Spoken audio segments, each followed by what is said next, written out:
Esto es lo que te he visto también decir en muchas charlas, ¿no? Que el origen de todo lo que somos y de toda la historia de la humanidad tal y cual es el sexo, ¿no?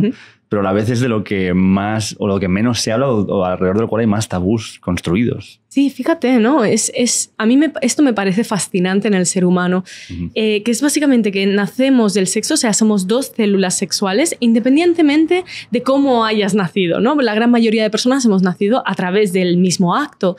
Entonces, y ha sido a través de, justo somos dos células sexuales y de esas dos células sexuales nace todo lo que eres tú en este momento y todo lo que soy yo y todo lo que conlleva tu vida, que es imprescindible para ti. Entonces, toda tu realidad nace del sexo. Tiene una capacidad y un poder tan grande como de crear tu propia existencia. Entonces, en vez de honrarlo, hemos sido tan gilipollas que hemos dejado que lo hagan un tabú. Simplemente un tabú, pues, para una de las grandes herramientas de manipulación social que tenemos, que es a través de nuestro placer, a través del control de nuestra forma de sexual, ¿no? y de follar en general. Entonces, claro, para mí esta ha sido la gran pérdida de la humanidad, el dejar que cogieran nuestro origen y de algún modo lo hicieran pecado, lo hicieran tabú. Pero esta tercera persona del plural, ¿a qué se refiere? ¿Este cogieran, este hicieran? ¿O podríamos reducirlo también a un cogiéramos e hiciéramos? Porque a mi entender, la humanidad es un conjunto de correlaciones de las cuales también formamos parte nosotros. Sí, esa es la sociedad. Evidentemente, todos formamos parte de esta sociedad y somos quienes construimos la misma, pero más allá de una sociedad hay un tablero de juego, ¿no? Entonces, cuando nosotras venimos a este mundo, de repente el tablero de juego ya está en marcha. Y ese tablero de juego lleva en marcha muchas décadas, muchos siglos. Y hay una jerarquía clarísima. Ojalá fuéramos libres de hacer lo que queramos, pero aunque lo seamos, entre comillas, creo que es muy importante entender que desde que nacemos hasta que vamos poco a poco evolucionando, tenemos un imaginario colectivo que nos dice qué es lo que tenemos que hacer, cómo tenemos que hacer, hacia dónde tenemos que ir. Y eso no es tanto nuestra decisión. Tenemos que hacer un esfuerzo tremendo en romper todas estas cuestiones. Y a pesar de todo ello, la liberación está absolutamente romantizada, porque lo vemos como que ¡guau! Soy libre, es súper bonito, ¿no? Y la palabra libertad se usa incluso en campañas políticas que más bien predican todo lo contrario. Entonces, la palabra libertad o revolución son palabras que se han manipulado muchísimo en estas últimas décadas también. Y la libertad es incomodidad, igual que la revolución. Y no todo el mundo está dispuesto a sostener eso. No todo el mundo está dispuesto a preguntarse quién soy realmente. No todo el mundo está dispuesto a preguntarse por qué hago lo que hago, por qué follo como follo, por qué llevo la vida que llevo.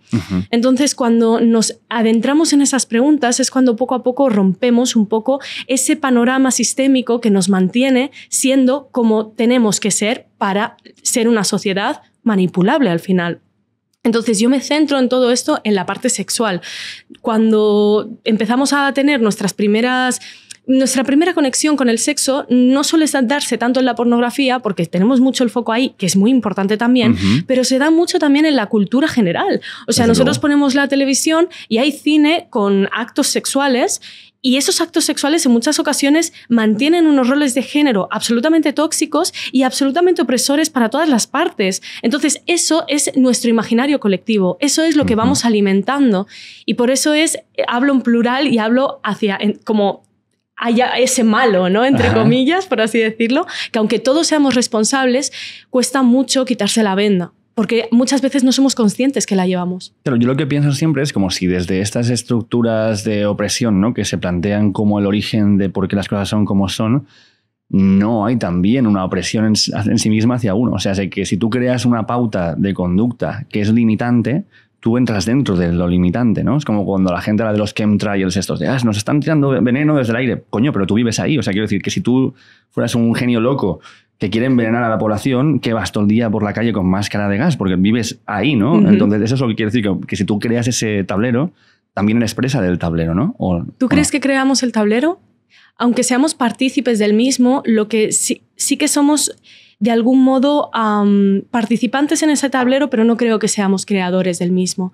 Ahora estamos creando otra realidad, estamos rompiendo con muchas partes del tablero, llevamos mucho tiempo con movimientos sociales que están haciendo que ese tablero poco a poco se vaya resquebrajando. Pero al final el tablero es algo muy potente, muy poderoso, y tienes instituciones que llevan durante muchos siglos manteniéndose, entre ellas la institución eclesiástica, por ejemplo. La religión durante mucho tiempo ha controlado nuestro placer, porque si miramos en civilizaciones antiguas atrás, en el antiguo Egipto, por ejemplo, el sexo no era algo tan tabú como cuando llegó el cristianismo de algún modo y empezó a revolver las cosas, ¿no? Y en la antigua Roma un poco sí, pero cuando realmente llegó el cristianismo es ahí cuando hemos encontrado ese clic, ¿no? De decir, vale, pues es algo pecado, no puedo enseñar el pecho porque es algo que excita a los demás, tengo que follar para reproducirme porque parece que no podamos follar. Y ese discurso eclesiástico se ha mantenido en el dolor es inevitable y el placer es absolutamente evitable. Parece que nos tengamos que sacrificar constantemente en esta vida para poder llegar al paraíso prometido, y ese paraíso no sabemos si está. Claro. Entonces lo que tenemos es esto, y a mí me han puesto un clítoris entre las piernas, que es el único órgano dedicado al placer, y encima me han puesto acceso. O sea, ¿cómo no voy a estar, primero, enamorada de Dios porque haya hecho esto? Y segundo, ¿cómo no lo voy a disfrutar? Si es que al final el placer también nos pertenece, pero nos han dicho durante mucho tiempo que no. Y nos han controlado a través de esto. Entonces, evidentemente, hay elementos de poder. Que nosotros seamos partícipes de este tablero, sí. Y digo más, nosotros somos la base de una pirámide que estamos sosteniendo a una minoría.